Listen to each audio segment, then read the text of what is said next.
សួស្តីអ្នកនរគ្នាខ្ញុំនឹងយករូបតុក្កតានេះយកទៅតម្លើងជា 3D នៅក្នុងកម្មវិធី SketchUp ឥឡូវខ្ញុំចាប់ផ្ដើមគូរបាតរបស់បន្ទប់មកខ្ញុំចាប់ផ្ដើមលើកអញ្ចាំងហើយគូរ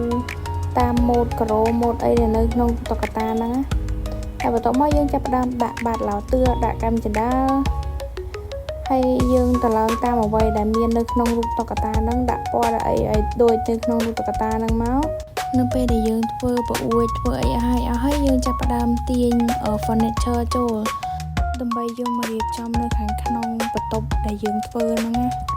នៅពេលដែលខ្ញុំរៀបចំហើយខ្ញុំចាប់ផ្ដើមយកវាដាក់ក្នុងកម្មវិធី Define ដើម្បីដាក់ពន្លឺជាមួយនឹង